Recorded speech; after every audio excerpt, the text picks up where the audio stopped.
বন্ধুরা আবারও বদলে গেছে ঘূর্ণিঝড়ের আপডেট। ঘূর্ণিঝড়ের দিক পরিবর্তন হওয়ার সম্ভাবনা। আজকের আপডেটে কি দেখাচ্ছে? দক্ষিণবঙ্গে বাড়বে ঠান্ডা।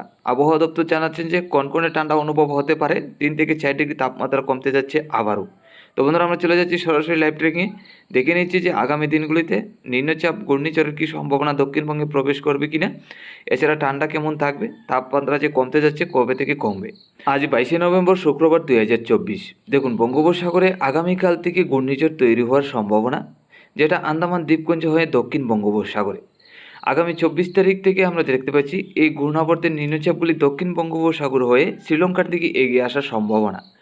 তবে এই ঘূর্ণিঝড়ের আপডেটটা আজকের দিনে কিন্তু অনেকটাই লড়চড় আমরা দেখতে পাচ্ছি।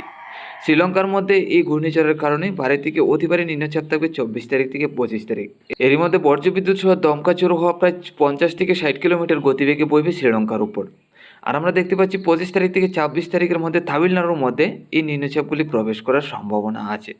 তো বন্ধুরা আজকের ঘূর্ণিঝড়ের আপডেটটা অনেক পরিবর্তন দেখতে পাচ্ছি। আমাদের দক্ষিণবঙ্গের দিকে এগিয়ে আসার কোনো সম্ভাবনা নেই। আর এই ঘূর্ণাবর্ত থেকে ঘূর্ণিঝড় তৈরি হওয়ারও বেশি সম্ভাবনা নেই। আমরা আজকের আপডেটে যেটা দেখতে পাচ্ছি, এই ঘূর্ণাবর্তের কারণে নিম্নচাপ তৈরি হবে। এর এই নিম্নচাপ থেকে ভারী থেকে অতি ভারী বৃষ্টির সম্ভাবনা আছে শ্রীলঙ্কা, তামিলনাড়ু, অন্ধ্রপ্রদেশ এবং উড়িষ্যার উপকূল ধরেই। আগামী 28 তারিখের মধ্যে আমরা যদি যাই তাহলে দেখতে পাচ্ছি যে এই নিম্নচাপগুলি তামিলনাড়ু এবং অন্ধ্রপ্রদেশের দিকে থাকারই বেশিরভাগ সম্ভাবনা। তারপর যদি 29 তারিখের মধ্যে যাই দেখতে পাচ্ছি শ্রীলঙ্কা হয়ে অন্ধ্রপ্রদেশ, তামিলনাড়ুর দিকে মোটামুটি এগিয়ে আসবে। তা থেকে কলকাতা এবং বাংলাদেশের দক্ষিণে জেলাগুলির দিকে প্রবেশ করার তেমন সম্ভাবনা নেই। 30 তারিখের মধ্যে শ্রীলঙ্কা, তামিলনাড়ু, অন্ধ্রপ্রদেশ এবং উড়িষ্যার সাইড নিয়ে এই নিম্নচাপগুলি থাকার সম্ভাবনা আছে।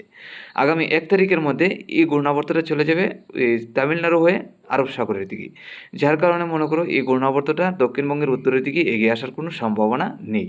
তো দক্ষিণবঙ্গে আর এই ঘূর্ণিঝড় বা এই নিম্নচাপগুলি প্রবেশ করার কোনো সম্ভাবনা আজকে দেখতে পাচ্ছি না। আজকে কিন্তু অনেকটাই পরিবর্তন হয়ে গেছে এই ঘূর্ণিঝড়ের আপডেট।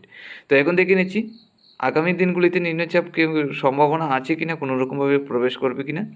আজকে সকাল থেকে যে কিছুটা নিম্নচাপ আছে মিজোরামের দিকে, এই নিম্নচাপটা চলে যাবে মায়ানমারের উপর আজকে দুপুরের মধ্যে। তারপর দুপুর থেকে বিকালের মধ্যে মাঝে মধ্যে কিছুটা হালকা পাতলা মেঘলা ভাব থাকবে, যা থেকে বৃষ্টির কোনো সম্ভাবনা নেই। আগামীকালকের মধ্যে গেলেও আমরা দেখতে পাচ্ছি তেমন নিম্নচাপ বা বৃষ্টির কোনো সম্ভাবনা নেই। হালকা পাতলা মাঝে মধ্যে কিছুটা নিম্নচাপ থাকবে, যার কারণে আজকে এবং আগামীকাল সকাল এবং রাত্রির তাপমাত্রাটা কিছু বাড়বে, ঠান্ডা কিছুটা কমবে। তারপর 24 তারিখের পর থেকে ঠান্ডা বাড়তে থাকবে দক্ষিণবঙ্গে আবারও।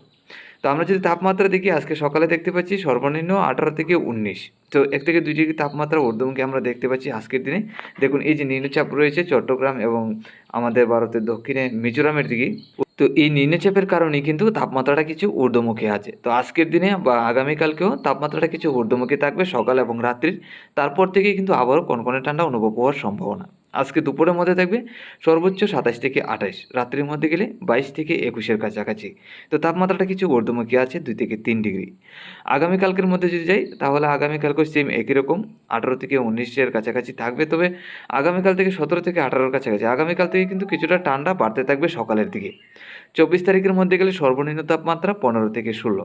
দেখুন দেখতে পাচ্ছি 24 তারিখ রবিবার থেকে 2 থেকে 3 ডিগ্রি তাপমাত্রা কমে যাবে। দক্ষিণবঙ্গে কনকনে ঠান্ডা অনুভব হতে থাকবে 24 তারিখ থেকে। উত্তরে দমকা হাওয়া বইতে থাকবে ত্রিপুরা বাংলাদেশের উপর, যার কারণে ঠান্ডা বাড়তে থাকবে। তো 24 তারিখ থেকে 25 তারিখ, 26 তারিখ, 27 তারিখ পর্যন্ত দেখুন দেখতে পাচ্ছি সকালের তাপমাত্রা সর্বনিম্ন 15 থেকে 16-র কাছাকাছি। তো 24 তারিখ থেকে ঠান্ডা বাড়তে যাচ্ছে দক্ষিণবঙ্গে আবারও।